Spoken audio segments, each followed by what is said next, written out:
Beberapa hari terakhir, suhu udara di kota Surabaya cukup panas. 25 derajat Celcius. Kelembapan yang tinggi. Kondisi langit yang cerah juga menambah panas menyengat lantaran sinar matahari. Sebagian besar masyarakat Surabaya merasa. Halo, bersama kami lagi di sini Tokopedia.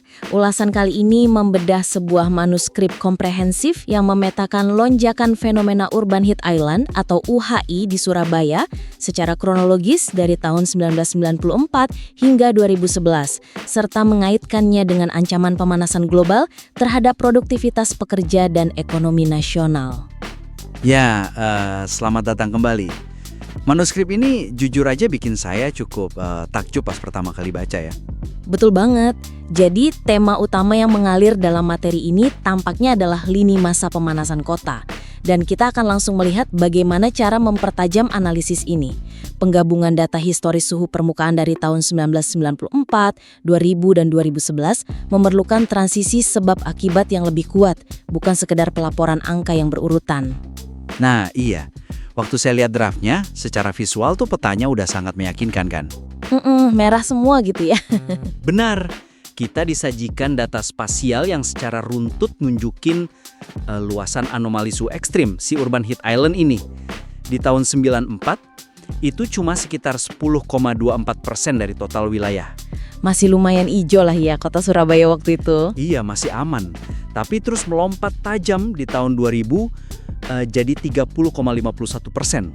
Dan tiba-tiba, nah ini yang gila, mendominasi sampai 58,58% di tahun 2011. Wow, itu kan berarti hampir 60% wilayah kota udah kayak dipanggang gitu ya, pemanasannya benar-benar nggak wajar. Bikin merinding sih kalau kita sadar itu tuh tempat orang tinggal dan kerja tiap hari. Penulisnya juga sebenarnya udah mencoba merangkum perubahan tutupan lahan di sana. Dia nyebutin ada penurunan nilai NDVI. Oh, buat pendengar yang mungkin lupa, NDVI ini kan sederhananya cara satelit ngukur seberapa hijau sebuah area ya. Betul-betul, semakin rendah angkanya berarti makin dikit pohon atau daun di sana. Karena udah diganti sama beton atau aspal kan? Tepat sekali, satelitnya nangkep pantulan klorofil dan pas daunnya hilang diganti beton, angkanya langsung anjlok. Tapi masalah utamanya di sini, kelemahan dari naskah ini adalah cara dia memperlakukan si tahun-tahun itu. Maksudnya gimana tuh? Jadi tahun 94, 2000, dan 2011 ini kayak dibiarkan berdiri sendiri. Seperti potret yang terisolasi gitu. Oke. Penulis berhasil motret fenomena hilangnya ruang hijau, tapi dia gagal menceritakan mengapa transisi yang brutal itu terjadi persis di jendela waktu tersebut. Oh, saya paham. Ngebaca rentetan tahun ini tuh rasanya persis kayak melihat grafik demam pasien. Nah, benar. Suhunya kan pelan-pelan naik terus dari tahun 94, terus memburuk di 2000, dan memuncak di 2011. Tapi masalahnya naskahnya lupa nyebutin kalau si pasien ternyata sempat berenang di danau es pada hari kedua. Iya. Kita cuma disajikan gejalanya yang memburuk dari 10% melompat ke 30, lalu ke 60%. Tapi kita nggak dikasih tahu apa yang kota ini lakukan di balik layar selama rentang waktu itu. Analogi yang pas banget. Makanya saat ini tuh datanya terasa agak hampa. Tapi tunggu dulu, saya mau sedikit ngasih tantangan nih. Bukankah angka-angka dari citra satelit Landsat ini udah cukup ngebuktiin trennya? Maksudnya gimana? Ya kan kalau petanya udah merah semua dari waktu ke waktu, dan angka numeriknya itu valid, kenapa kita masih butuh narasi pendorong yang panjang lebar? Bukankah data spasial tuh udah bisa bicara sendiri? Pertanyaan yang bagus, datanya memang valid. Tapi coba kita posisikan diri kayak pembaca kritis atau pembuat kebijakan. Tanpa narasi sebab akibat, bukti ini tuh bisa dipakai buat ngedukung kesimpulan yang beda jauh. Oh, kayak mengkambing hitamkan hal lain. Persis. Audiens bisa aja mikir, oh, lonjakan suhu dari 94 ke 2011 ini murni karena anomali cuaca global aja. Atau sekedar badai El Nino yang kebetulan lewat pas satelit lagi ngambil gambar. Masuk akal. Nah, dengan masukin narasi sebab akibat atau pendorong sosioekonominya, data satelit ini jadi nggak bisa dibantah. Citra satelit itu cuma alat diagnostik. Dia ngasih tahu kita apa dan di mana. Tapi tugas analis adalah ngasih tahu kita mengapa itu terjadi. Bener banget. Oke, saya nangkep. Kalau kita biarin audiens nebak-nebak, naskah ini tuh kehilangan giginya. Padahal UHI ini kan sifatnya antropogenik ya, sangat didorong aktivitas manusia. Iya, bangunan kita lah yang merangkap panas itu. Jadi saran konkretnya, penulis perlu secara aktif ngintegrasiin kebijakan tata ruang atau tren ekonomi ke setiap lompatan waktu tadi. Nah, contoh konkretnya gimana nih buat di Surabaya? Daripada cuma bilang, oh di 2011 lahan terbangun mendominasi timur dan selatan, suhunya 36 derajat. Penulis bisa tarik mundur sejarahnya. Apa yang terjadi antara 2000 sampai 2011? Itu kan era pasca krisis moneter ya. Nah, era di mana pemulihan ekonomi digenjot lewat infrastruktur masif. Surabaya Timur dan Selatan itu ngalami ledakan ekspansi industri. Oh, dan perumahan-perumahan raksasa juga banyak dibangun di sana. Tepat. Pembukaan jalan arteri baru, atap-atap pabrik, beton-beton inilah yang menyerap panas siang hari dan ngelepasinnya malam hari. Jadi kotanya nggak pernah bener-bener dingin. Wah, itu bikin datanya jadi hidup banget. Jadi hilangnya vegetasi itu bukan fenomena alam acak, tapi korelasi langsung dari izin ekspansi perumahan di jendela 11 tahun itu. Betul. Mengubah laporan penginderaan jauh yang kaku jadi narasi sejarah yang kuat. Pembaca jadi nggak cuma lihat bercak merah di peta, tapi mereka lihat bukti visual dari kebijakan masa lalu. Benar. Dan dari situ kita bakal natural ke bawah ke bahasan berikutnya yang dampaknya jauh lebih ngeri. Nah, ngomong-ngomong soal dampak, ini poin penting banget. Korelasi antara data spasial suhu lokal di Surabaya ini dengan proyeksi kerugian makroekonomi dan kesehatan nasional terasa terputus dan benar-benar perlu dijembatani dengan argumen yang presisi. Iya, saya setuju. Waktu baca bagian itu saya juga agak bingung. Kan awalnya kita asik bahas piksel satelit di Surabaya nih.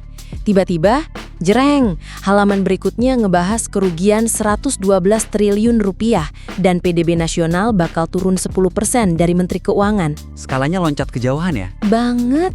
Saya sampai mikir, tunggu, gimana ceritanya aspal panas di satu kota bisa bikin PDB satu negara anjlok 10%? Penulis tuh ngebiarin mekanismenya jadi misteri. Ini yang sering kejadian di naskah akademis. Disonansi kognitif, peta Surabayanya valid, peringatan Menteri Keuangannya juga valid. Tapi karena cuma dijejarin gitu aja, audiens jadi kebingungan nyari benang merahnya. Terus ada juga singgungan soal penyakit ginjal dan stres panas di pekerja. Tapi ya gitu, ngambang aja. Bukankah ada risiko kalau fokus kita cuma di suhu daratan, kita ngabaikan hal penting kayak kesehatan pekerja ini? Sangat berisiko. Pesannya jadi kabur. Padahal jembatan logisnya udah ada di depan mata penulisnya. Gimana tuh cara nyebrangin jurang skala yang dari lokal ke nasional ini? Caranya adalah pakai Surabaya sebagai studi kasus mikro yang definitif. Penulis harus fokus ke satu sektor spesifik yang ngehubungin si panas ini sama ekonomi, yaitu produktivitas manusia. Menurunkan konsep PDB yang abstrak itu ke realitas fisik ya? Betul. Alih-alih cuma ngutip angka Menteri Keuangan, kita bawa pembaca langsung ke lantai pabrik yang ada di zona merah peta 2011 tadi. Oh wow, oke. Coba bayangin, di pabrik yang nggak ada pohon, atapnya seng, sekelilingnya aspal. Dengan suhu luar 36 derajat lebih. Hampir 44% wilayah kan didominasi lahan non-vegetasi ekstrim. Suhu di dalam pabriknya pasti gila sih panasnya. Udah gitu sirkulasinya buruk, ketambahan panas dari mesin. Nah, dan secara medis, pas manusia kerja berat di suhu ekstrim, tubuh bereaksi. Jantung harus kerja ekstra mompa darah ke kulit biar keringetan kan? Buat mendinginkan badan. Iya, efeknya apa? Suplai darah ke otak dan otot jadi turun drastis. Pekerja jadi dehidrasi kronis, kelelahan. Dan fungsi kognitifnya pasti drop. Tepat, konsentrasi pecah. Disinilah human error naik. Mesin rusak, kecepatan produksi melambat. Oh, jadi penyakit ginjal dan darah tinggi yang disebut penulis itu bukan sekedar tempelan statistik medis ya? Bukan sama sekali. Itu adalah konsekuensi logis dari pekerja yang dehidrasi tiap hari di zona merah UHI tadi. Persis. Dan disitulah korelasinya dengan ekonomi makro. Pas ribuan pekerja di ratusan pabrik di Surabaya kerjanya melambat karena stres panas, output industrinya anjlok. Jadi penulis tinggal nulis eksplisit aja ya, bahwa ekspansi UHI di sektor industri Surabaya ini adalah bentuk fisik dari ancaman PDB turun 10% itu. Bener banget. Kerugian 112 triliun itu nggak terjadi di masa depan yang jauh, tapi lagi bocor pelan-pelan tiap hari di lantai pabrik yang lagi dipanggang itu. Gila, itu ngerubah segalanya sih. Kalau argumennya dirajut kayak gitu, makalah ini langsung naik level dari sekedar observasi geografi jadi dokumen kebijakan publik yang mematikan. Mewarnai peta jadi merah bukan cuma hobi, tapi cara mendiagnosis kebangkrutan negara. Setuju 100%. Pendekatan naratif ini bikin masalah lingkungan yang sering diremehin, tiba-tiba jadi isu utama buat pembuat kebijakan. Oke, sekarang kita udah tahu letak bahayanya, dampaknya ke pekerja, dan persis di mana lokasinya berdasarkan peta 2011. Tapi jujur aja, pas masuk ke bab terakhir, saya agak kecewa. Pemaparan mitigasi di bagian akhir kehilangan landasan praktisnya karena tidak menggunakan pemodelan kronologis yang sudah dibangun susah payah di bab sebelumnya. Hah, anti klimaks ya. Ini penyakit klasik naskah akademis. Bab metodologinya tajam, analisis datanya dalam, giliran kesimpulan. Solusinya ngambang banget. Penulis ngutip seruan BMKG buat generasi muda, nyebutin solusi green roof atau atap hijau. Secara konsepsi bagus sih ya. Iya, nggak salah sih. Tapi usulan ini tuh nggak berakar sama sekali ke peta yang udah dibikin capek-capek tadi. Ini tuh ibaratnya dokter spesialis yang udah susah-susah ngelakuin scan MRI berjam-jam ke pasien. Terus udah nemu titik persis lukanya di mana. Tapi ujung-ujungnya si dokter cuma ngasih resep vitamin C dan nyuruh banyak minum air putih. Hahaha, bener, itu perumpamaan yang sangat akurat. Penulis tuh udah punya koordinat presis seletak anomali panasnya, tapi rekomendasinya kayak cuma ratapam umum soal perubahan iklim. Iya kan? Terus caranya gimana biar kesimpulan ini nggak mubazir? Geser kesimpulannya dari yang tadinya ngambang, jadi rencana mitigasi spasial yang ditargetkan. Jadikan ujung lini masa, si peta 2011 itu, sebagai dasar eksekusi. Tapi bayangin nih, saya coba jadi wali kotanya.